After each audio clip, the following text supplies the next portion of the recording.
वो हमेशा कुछ ना कुछ ऐसा कंप्लेन करती थी हमेशा। तो वो एक दिन बोली मुझे नींद ही नहीं आ रही है क्योंकि ये बिस्तर थोड़ा सा कड़क है।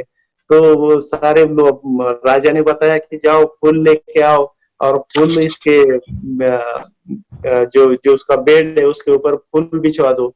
तो फिर दूसरे दिन सुबह उठी और फिर वो कंप्लेन करने लगे कि मुझे आज भी ठीक तरह से नींद नहीं आई। तो बोला क्यों हो गया, क्या हो गया? तो फूलों में से एक कली निकाली उसने और वो बोली कि ये चुभ रही थी। तो प्रॉब्लम तो कहीं भी होगी और मतलब प्रॉब्लम हर जगह है और हमको स्कूल में सिखाना है प्रॉब्लम सॉल्विंग। तो ये बातें नहीं मायने रखती, कोई मायने नहीं रखती ये बातें। जो भी प्रॉब्लम है उसको फेस कैसे करना है, उसको उसका प्रॉपर लोकल सॉल्यूशन कैसे देना है, ये हमको बच्चों को सिखाना है। और हमारा भी एक माइंड सेट ऐसा ही होना चाहिए कि जो भी प्रॉब्लम है हम सॉल्यूशन निकालेंगे। हम वो प्रॉब्लम है करके रोएंगे नहीं और हम भी नहीं रोएंगे, हम बच्चों को भी नहीं, हम कभी भी नहीं रोने देंगे। जो भी है उसके लिए हमारे लोकल लेवल पे हम क्या कर सकते हैं ये प्रॉपर सॉल्यूशन हम देंगे और उस हिसाब से काम करेंगे। तो कोई भी प्रॉब्लम हमारे लिए प्रॉब्लम नहीं है, तो हर प्रॉब्लम हमारे लिए एक अपॉर्चुनिटी, ये हम हमेशा ऐसे सोचते हैं और बच्चे भी ऐसा ही सोचते हैं। Thank you sir, thank you so much. जी थैंक्स। कोई साथी रेशन करके अपना क्वेश्चन पूछ सकते हैं। श्रद्धा बची हुई है जलतारे जी, श्रद्धा से बात कराओ। जी श्रद्धा मैम।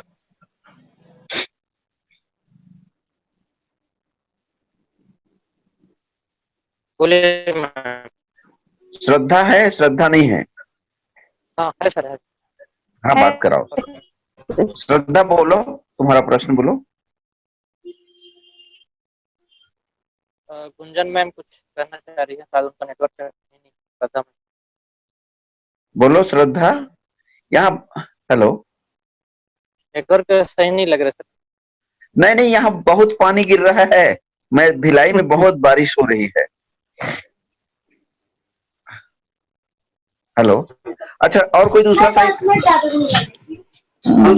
पूछना? गुंजन पूछो। हेलो। हाँ गुंजन पूछो। जी सर, जी सर, जी हेलो। जी सर।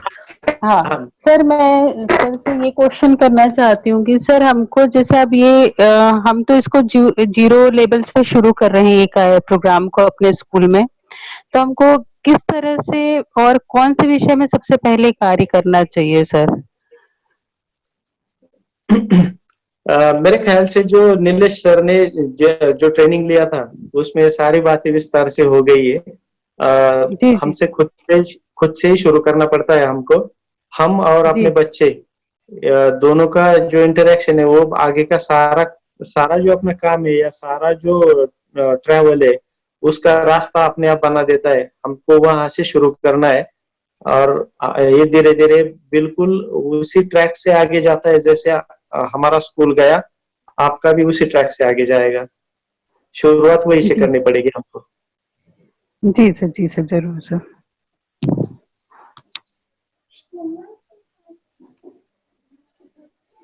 श्रद्धा बोलो, श्रद्धा अपना क्वेश्चन रखो। सर श्रद्धा का नहीं आ रहा, तब तक मैं पूछ सकती हूँ क्या? मोनिका। हाँ मोनिका बोलो, मोनिका बोलो। हेलो। हाँ बोलो मोनिका। सर नमस्ते सर।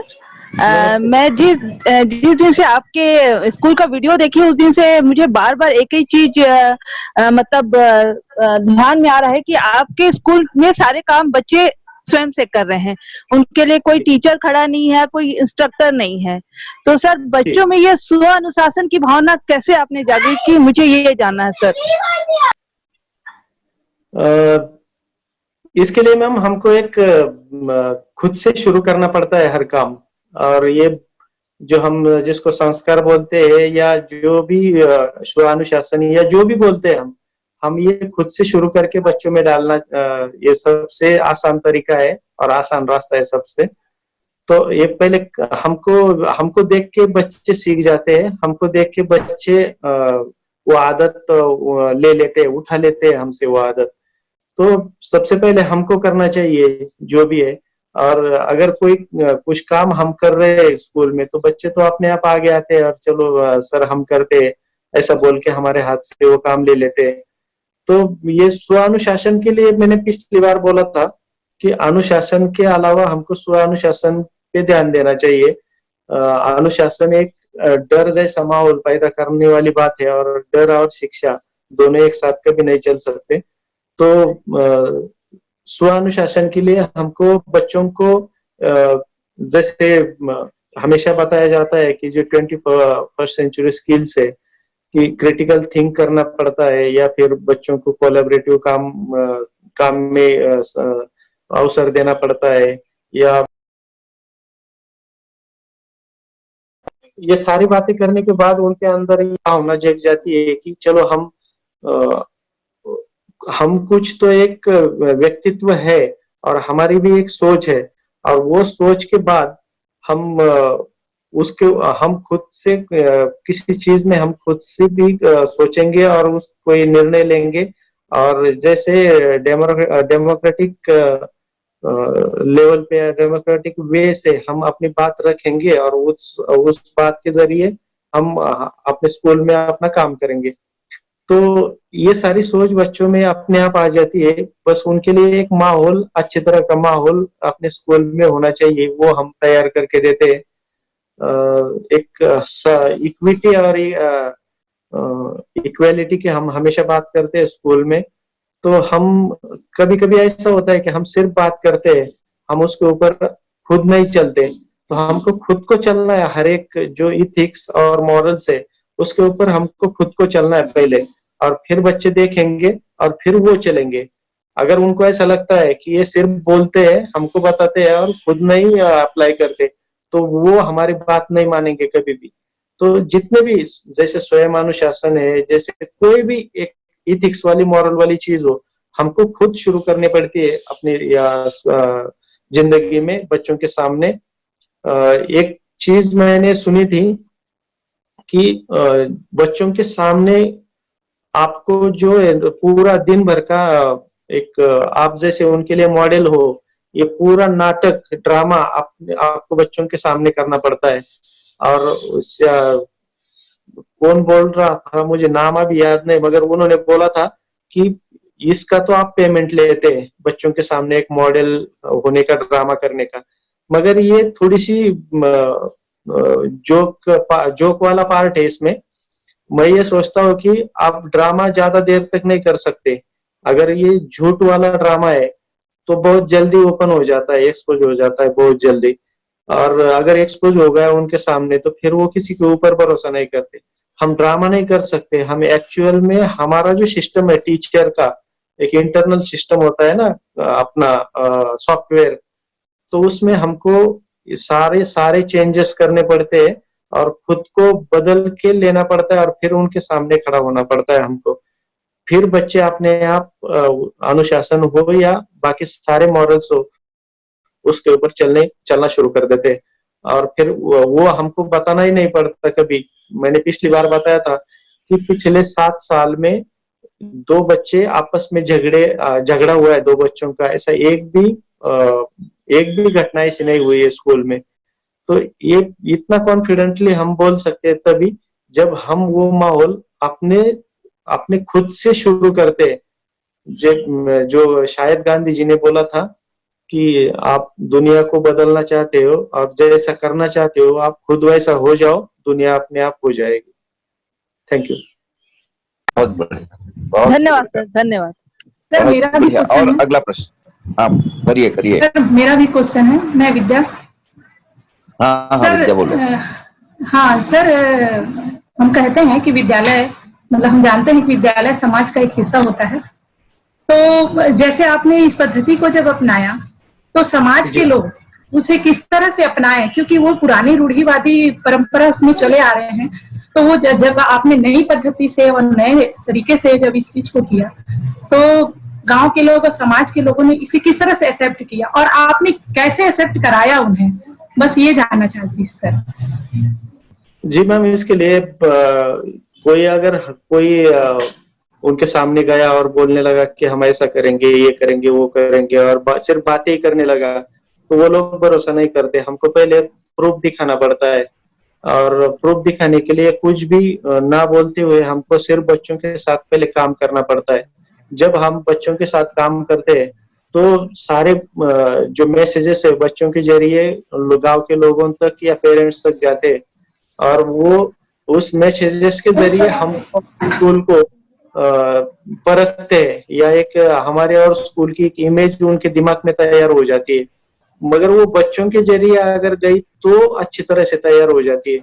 अगर वो हम बताए अपने बारे में तो कोई फायदा नहीं उसका। तो ये भरोसा जो तैयार होता है वो बच्चों के मैसेजेस के जरिए तैयार हो जाता है। और आपने बोला कि ये लोग कैसे तैयार हो गए और आपने कैसे किया, तो इसमें मुश्किल वाली कोई बात नहीं है। हमारे ऊपर लोगों का भरोसा होना चाहिए।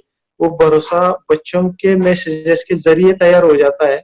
हम अगर उनके बच्चों के साथ इतने अच्छी तरह से घुल मिल जाते हैं या फिर उनके दोस्त बन जाते हैं, तो बच्चे टीचर के बारे में बहुत अच्छी तरह से अपने घर में जाके बोलते हैं, और वही इमेज उनके दिमाग में हमारे लिए तैयार हो जाती है।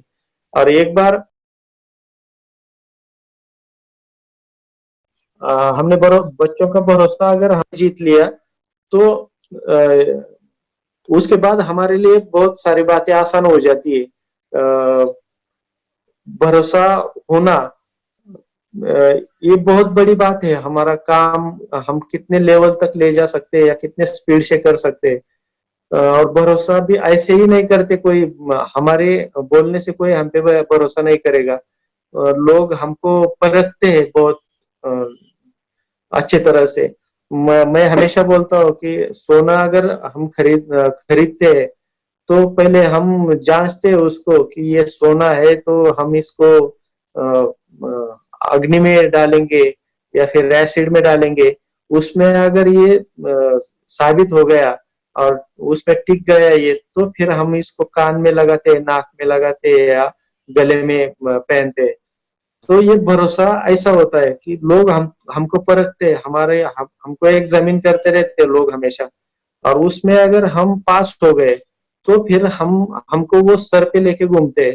तो मगर वो जो पीरियड होता है ना वो परखने का, उसमें वो सारा संयम हमारे पास चाहिए। और हम सिर्फ परीक्षा दे रहे हैं या फिर नाटक कर, ये नाटक उस टाइम पे नहीं चलता।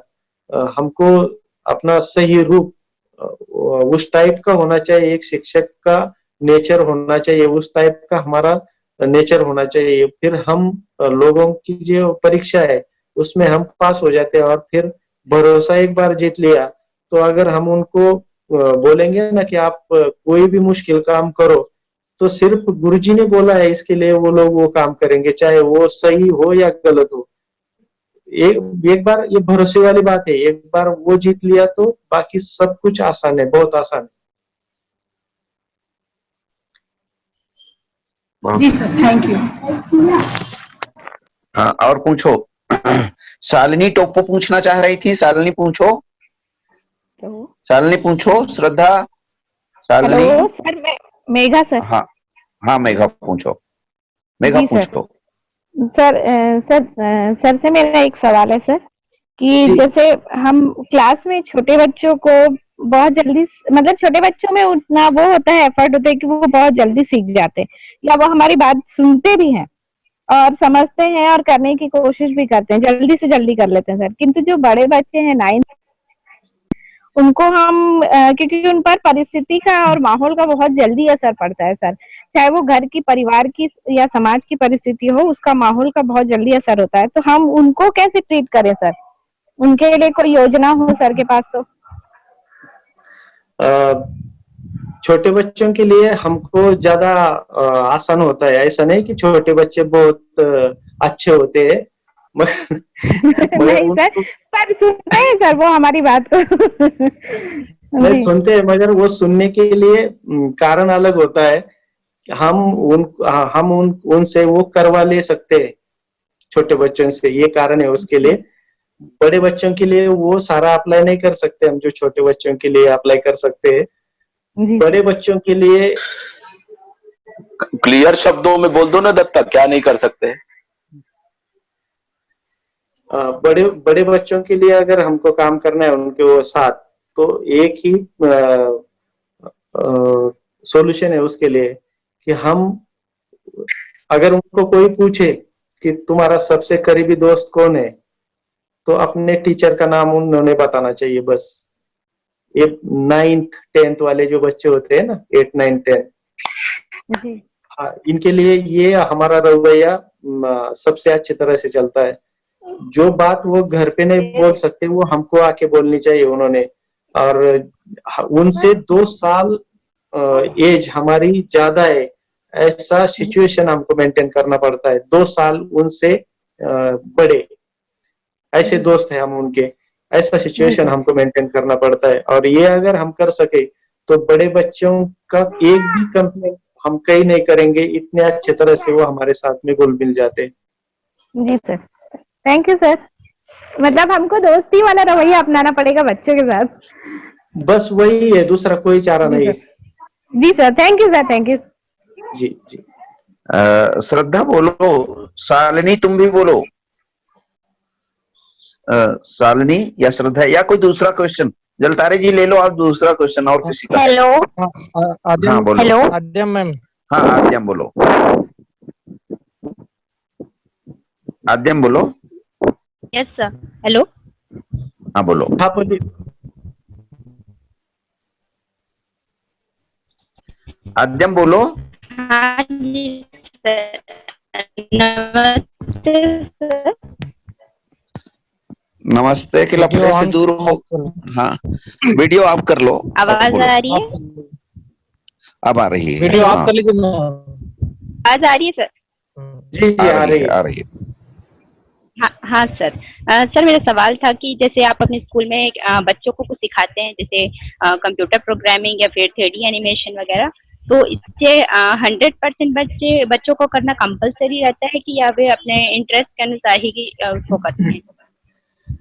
हम ऐसे जो एक्टिविटीज है, जो अदर एक्टिविटीज है, हम उसमें दो टाइप का काम करते हैं हम उसमें। जैसे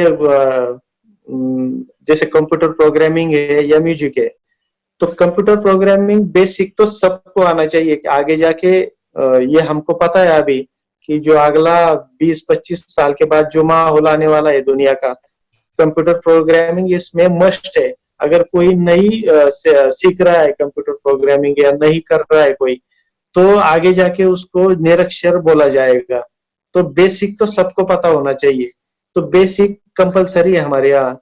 जैसे म्यूजिक का है कि आप म्यूजिक सुनिए, आप अगर गायक नहीं हो सकते या अगर आप हारमोनियम या तबला नहीं बजा सकते तो ठीक है, मगर आपको म्यूजिक का बेस पता होना चाहिए। आप अच्छे श्रोता तो हो सकते हैं, लिसनर तो हो सकते हैं, तो बेसिक तो सबके लिए कंपलसरी है। उसके बाद अगर किसी की रुचि है इसमें, तो उसके लिए जितना काम करना है उसके लिए पूरा प्लेटफॉर्म हम तैयार करके देते हैं। चाहे फिर मैंने जैसे बोला था कि इस थोड़ी देर पहले कि 3D मॉडलिंग सीखनी है तो 70,000 रुपए का एक CPU हमने लाया था। तो ये सारी बातें हम करते हैं फिर, जिसमें अगर किसी को रुचि है तो उसको आगे जाने में कितना भी आगे जाना चाहे वो, फिर हम उसके लिए कोई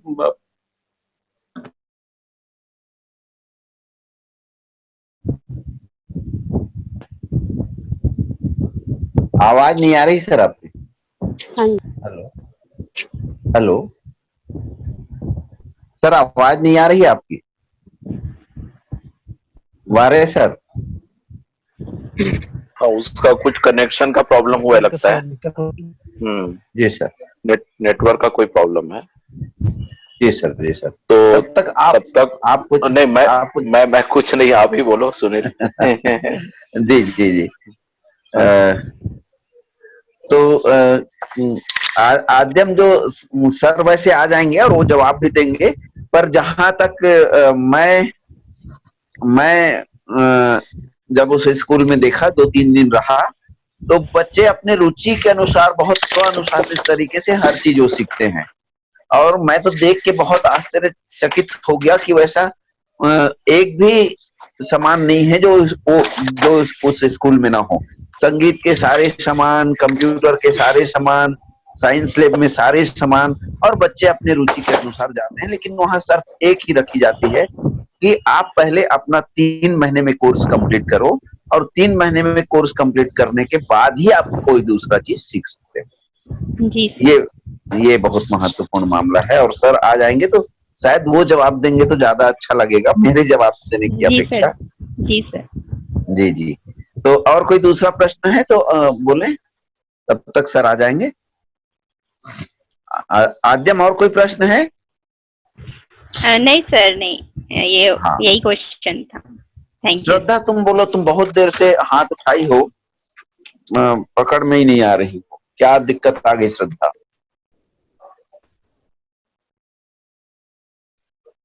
श्रद्धा, हेलो।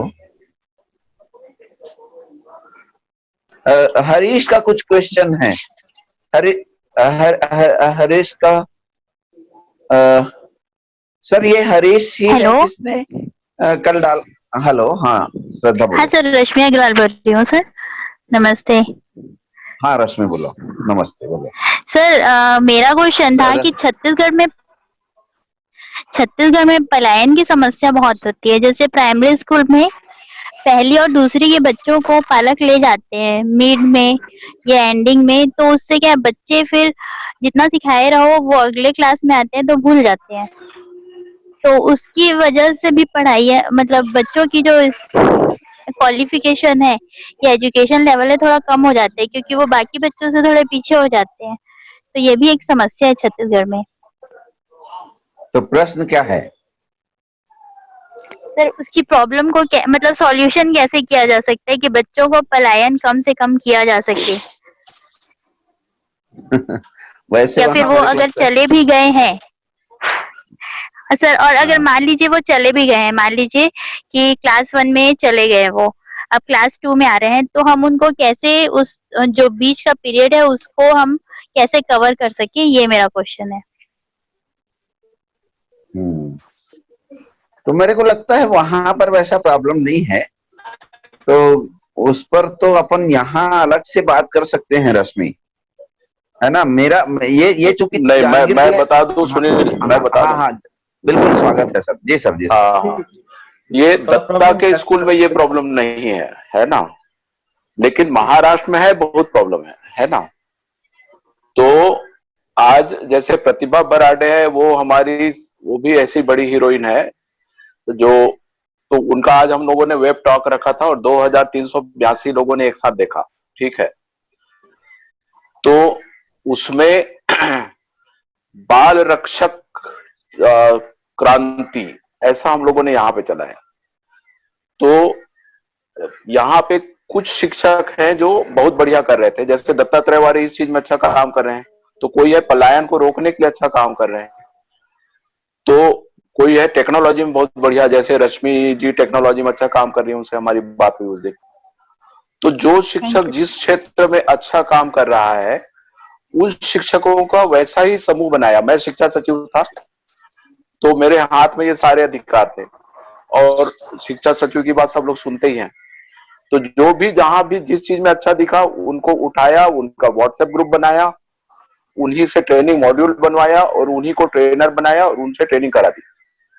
तो जो पलायन के बच्चों को रोकने वाला और एक स्कूल है जो सुनील, मैंने आपको कहा है कि मैं 10 शिक्षकों से बात कराना चाहता हूँ आपके छत्तीसगढ़ के शिक्षकों का। तो जगदीश कुडे करके एक शिक्षक है, छोटा सा गांव है उनका, श्रीराम तांडा करके, जालना जिले में। उसने न केवल पलायन वाले बच्चों का जाना रोका, पलायन वाले परिवारों को रोक डाला, और 20 बच्चों वाला स्कूल अब 20 गांव के बच्चों को पढ़ाता है। तो वो उस स्तर पर पहुंचा।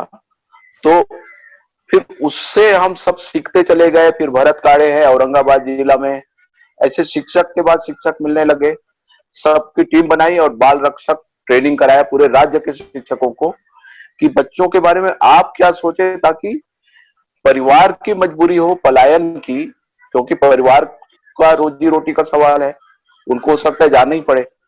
तो बच्चों को वो छोड़ के जाए। तो जालना जिला गरीब जिला है, वहां पे 1 साल ऐसा हुआ जब मैं शिक्षा सचिव था, उसका 3रा साल, एक भी बच्चा उन लोगों ने बाहर जाने नहीं दिया। गए तो पेरेंट गए, तो उन्हें वो तरीका खोज निकाला कि अपने दादा दादी के साथ रहेंगे, काका काकी के साथ रहेंगे, कहीं ना कहीं रहेंगे, लेकिन बच्चे रहेंगे। तो उस पे अपन अलग से चर्चा कर सकते हैं। लेकिन दत्ता आप नहीं थे तो ये प्रश्न आया था रश्मि का कि पलायन है ना, तो स्थलांतर जे आपल्याकडे पण होतात, तो वैसा प्रश्न है तो उसको कैसे हल करते हैं? आपके स्कूल में भी ऐसी कोई समस्या है तो बताइए। जी नहीं, इस पलायन की तो बात ही नहीं वहां हो सकती, क्योंकि जो बच्चे वहाँ एडमिशन लेते हैं और कोई किसी का काम भी अगर छूट जाता है तो वो कहीं नहीं जाता, बिना यहाँ वहाँ काम करके वही रुक जाता है और बच्चों को उसी स्कूल में रहने देता है। तो पलायन की कोई बात तो वहाँ हो ही नहीं सकती। हाँ, कोई ऐसे लोग होते हैं कि जब खेत में मजदूरी करने के लिए आ जाते हैं, मगर उनके गांव के कोई ना कोई उनके साथी वो होते। तो एक लड़की थी प्रतीक्षा पवार और पायल पवार, तो वो एक पंतरम पवार नाम का उनका पिता था।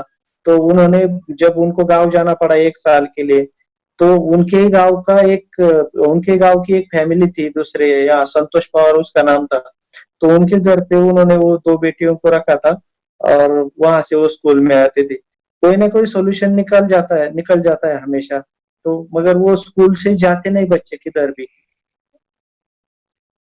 सर हरीश एक बात शर्मा ने इसी में और जोड़ दूं क्या? Thank you sir. एक बात इसी में और जोड़ देता हूँ। दत्ता का स्कूल तो अब इस स्तर पे चला गया है कि एक परिवार आया 3-4 महीना 6 महीना पहले, और वो लोग माँ बाप और उनका एक बच्चा है, वो लोग दुनिया का बेस्ट स्कूल खोज रहे हैं अपने बच्चे के लिए। तो खोजते खोजते उनको मिला कि ये वाला स्कूल अच्छा है, यहाँ पे बच्चे पढ़े, तो वो लोग शिफ्ट कर गए इस गांव में। दत्ता थोड़ी सी बताओगे उस परिवार के बारे में? जी, उन्होंने बहुत सारे कंट्रीज में वो रहे थे। पहले सिंगापुर में रहे थे, चाइना में रहे थे, ऑस्ट्रेलिया में रहे थे, और फिर वो घूमते घूमते उनको पता चल गया स्कूल के बारे में। अभी उनका एक घर उनका पुणे में ही था, तो वो पुणे का घर उन्होंने बेच के शिक्रापुर में स्कूल के नजदीक उनका घर ले लिया और बच्चे यहाँ स्कूल में हमारे अपने स्कूल में एडमिशन करा दिया। और फिर एक साइंटिस्ट था वो बच्चा, जो शायद आप मिले थे उसको, तो उसकी माँ भी उसको हर जगह लेके गई थी। वो अभी 9th क्लास का एग्जाम दिया था उसने, मगर एक ही दिन स्कूल में गया था सिर्फ। स्कूल पसंद नहीं आया कहीं भी, इसलिए वो यहाँ वहाँ घूमती रही, बच्चे को साथ में लेके और पढ़ाती रही। मगर ये स्कूल में आने के बाद अभी वो साल में कम से कम 3-4 महीने स्कूल में आती है, यहाँ रहती है और बच्चे को यहाँ स्कूल में भेजती है, और काम होने के बाद करिकुलम या बाकी सारी चीजें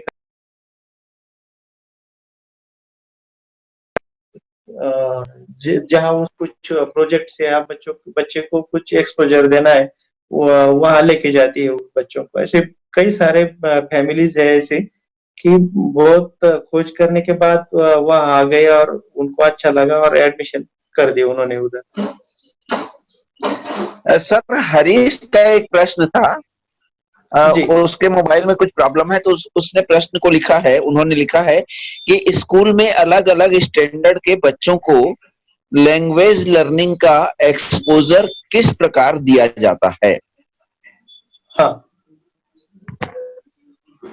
सर, लैंग्वेज लर्निंग के लिए जैसे हम बोलते हैं ना कि बाकी लैब या बाकी म्यूजिक या बाकी सारी चीजें हम बच्चों को एक्सपोजर दे देते हैं हम बच्चों को इसका। तो इसके लिए भी, लैंग्वेज के लिए भी, जिसको जो थोड़ी देर पहले मैंने जो इंग्लिश के बारे में बोला, ऐसा ही माहौल फ्रेंच के लिए है, जापानीज के लिए है, ये हिंदी और संस्कृत तो है, स्कूल में पढ़ाते हैं। बाकी इंडियन लैंग्वेजेस भी है जिसके ऊपर कुछ बच्चे काम करते हैं।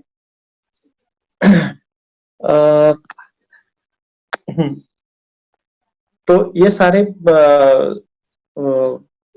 जो लैंग्वेज के लिए एक्सपोजर है बच्चों के लिए, और आगे जाके ये लैंग्वेज या बाकी सारे जो एक्सपोजर अभी उनको मिल रहा है, उसके लिए उनको दुनिया में क्योंकि फ्रेंच बोलने वाली या फ्रेंच जिस कंट्री की राजभाषा है, ऐसी 28 कंट्रीज है दुनिया में, तो वहाँ इनको जॉब अपॉर्चुनिटीज तैयार हो सकती है। फिर ये उनके खुद के लिए, उनके व्यक्तिमत्व के लिए। और एक लैंग्वेज अगर कोई बच्चा सीखता है तो सिर्फ लैंग्वेज नहीं सीखता, वो पूरा कल्चर जान जाता है उसके पीछे का। तो इसके लिए भी हम अगर सोचे तो ये बहुत बड़ी बात है बच्चों के लिए, और हम ये सारा एक्सपोजर वहाँ रखते। कम से कम 11 भाषा बाहर की पढ़ा सकते हैं स्कूल में, ऐसा माहौल हमने तैयार किया है। बहुत बढ़िया। अब और किसी का कोई प्रश्न है तो पूछें जरूर। सर मेरा एक और प्रश्न है। हेलो। हाँ हाँ, 2 लोग एक साथ बोल रहे हैं। विद्या सर। विद्या बोलो। सर मेरा एक प्रश्न है, आपने जो अपने विद्यालय में बहुत कुछ कर लिए हैं और काफी सफलता भी मिली है और ऊंचाइयों पर भी पहुंच चुके हैं आप, तो आगे आपका और क्या प्लान है, मतलब आगे और क्या सोचे हैं, इसके बारे में जानना चाहूंगी। जो सर बोल रहे थे ना थोड़ी देर पहले कि बच्चों को ऐसा लगना चाहिए, हमको नहीं, बच्चों को ऐसा लगना चाहिए कि ये जो मेरा स्कूल है ये मेरे लिए दुनिया का सबसे बेस्ट स्कूल है। बच्चों को ऐसा लगना चाहिए, यही हमारा अगला प्रोग्राम है, बाकी कुछ नहीं। सुजाता को फिर से एक बार मौका देना सुनील, वो बहुत इंपॉर्टेंट प्रश्न है उनका। सुजाता बहल। सुजाता बोलो। बोल रही हूँ। सुजाता बोलो। बोल रही हूँ सर। सर तो मेरा क्वेश्चन ये है कि जैसे बच्चों आ रही आवाज आ रही है? हाँ हाँ आ रही, पर माइक अपने पास रखो थोड़ा सा, है ना, माइक पास रखो। हाँ बोलो। हाँ ठीक है सर। क्वेश्चन था मेरा कि एक 3 मंथ में कोर्स कंप्लीट करा दिया जाता है और उसके बाद जैसे सर ने बताया कि उनके पसंद की एक्टिविटीज होती है, तो क्या ऐसा नहीं होता बच्चे जल्दबाजी में अपना कोर्स कंप्लीट कर लेते हैं कि उनको अदर एक्टिविटीज में ज्यादा इंटरेस्ट है, तो क्या उनका कॉन्सेप्ट क्लियर होता है सब्जेक्ट से रिलेटेड जो भी है? आवाज आ रही है सर? तरह से सुन नहीं पाया कंसेप्ट। हाँ कंसेप्ट क्या आपने बोला? मैं फिर से बोल रही हूँ सर। जैसे 3 मंथ में कोर्स कंप्लीट करने का रहता है, जैसा आपने कहा कि हम बच्चों को बोलते हैं 3 मंथ में कोर्स कंप्लीट करो फिर अपने इंटरेस्ट का करना, तो बच्चे हालांकि खुद से सीखते हैं, तो क्या ऐसा नहीं हो सकता कि वो जल्दबाजी में कोर्स कंप्लीट नहीं करते, मतलब कोर्स कंप्लीट करते हैं बट जल्दबाजी में करते हो सकता है उनका कॉन्सेप्ट क्लियर नहीं हो पाता हो क्योंकि उनको अदर एक्टिविटीज में ज्यादा इंटरेस्ट है। नहीं, दो बातें हैं इसमें कि अगर कंसेप्चुअल अगर हम बात करें तो कंसेप्ट तो क्लियर होता ही है। हम जितना मैंने थोड़ी देर पहले बोला, हम जितना एक्सपेक्ट नहीं करते बच्चों से उससे आगे निकल जाते हैं बच्चे कई बार। कंसेप्ट तो क्लियर होता ही है उनका। अगर किसी बच्चे का अगर नहीं भी हुआ तो जिसको हम अदर एक्टिविटी बोलते हैं, मैंने शुरुआत में ही बोला था कि अदर एक्टिविटी ऐसा कुछ नहीं होता। ये जो हम हमारे टेक्स्ट बुक में है ना, उसका हायर लेवल एप्लीकेशन होता है, तो वो करते करते इनकी कंसेप्ट बहुत अच्छी तरह से क्लियर हो जाती है।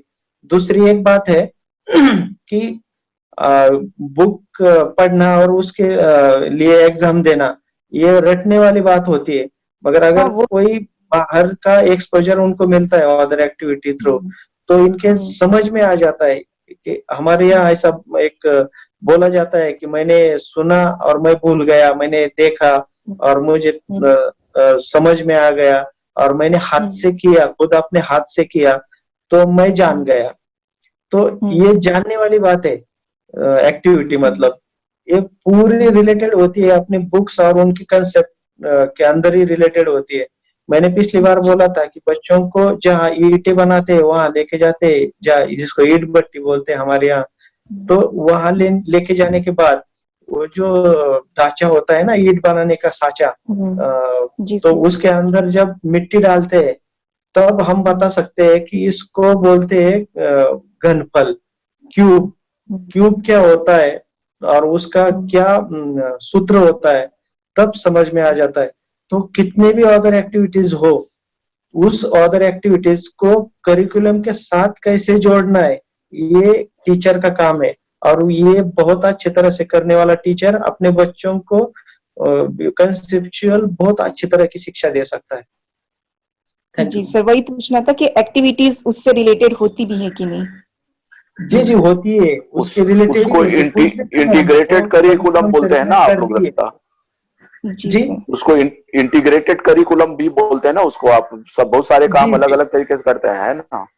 जी जी, इंटीग्रेटेड करिकुलम जो पिछली बार मैंने बोला था कैसे कैसे होता है वो सारा काम। और मैं एक ही थीम। Thank you sir. एक चीज और मैं बोलना चाह रहा हूँ सुजाता के लिए भी और सभी जुड़े हुए लोगों के लिए। मेरी आवाज आ रही क्या? हेलो, आ रही है सर। एक बार हम सभी लोग मिलकर बाबलेवाड़ी चलते हैं, 1-2 दिन रहते हैं, पूरा समझते हैं, और जब समझेंगे तो ज्यादा गहराई के साथ काम कर सकते हैं। तो जब हम चलेंगे तो हाँ, तो ये इसकी भी तैयारी प्लानिंग करके रखो। Next question. हाँ, मैं बोलना चाहता हूँ गुरुदेव, मनीष। हाँ मनीष बोलो। दत्तात्रेय सर नमस्कार। मैं आपकी स्कूल देखा भी हूँ, सुनील मिश्रा सर के साथ गया था।